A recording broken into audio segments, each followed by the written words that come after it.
We will now run the Outlook Integration Administration module. Click on the KF Admin shortcut and connect to Workspace. I'm going to use SuperUser here so that I can connect to a user that has access to my target containers. This is not the user I'm going to use for logging on during the event scripting process. You'll also be asked for a profile on the local workstation that's running the administration module. This does not need to be available on the Exchange server, though clearly Keyfile workspace needs to be enabled on the Exchange server.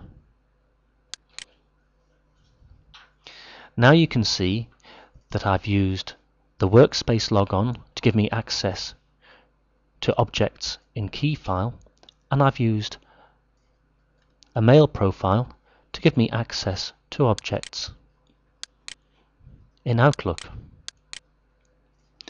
Here you can see I have my folder called Outlook Integration, which I created earlier, and I have containers in Keyfile workspace.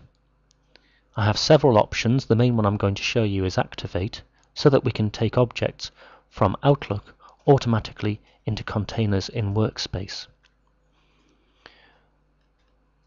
The other main function we have here is to publish a folder.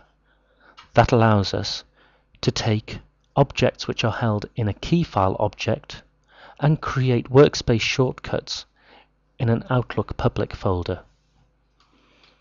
You can try this for yourself, but I'm not going to show you it here.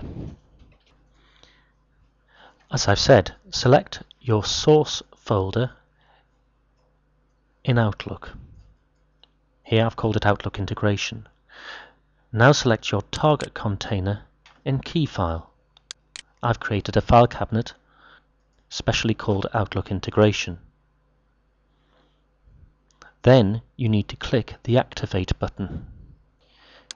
Clicking the Activate button will open up the general properties for this public folder. You're straight away asked for a logon ID that is going to access the workspace object.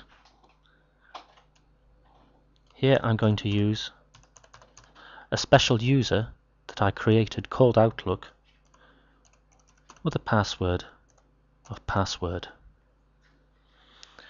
I can use a template from within Keyfile workspace which can dictate some of the properties, and I can change the security group and subclass.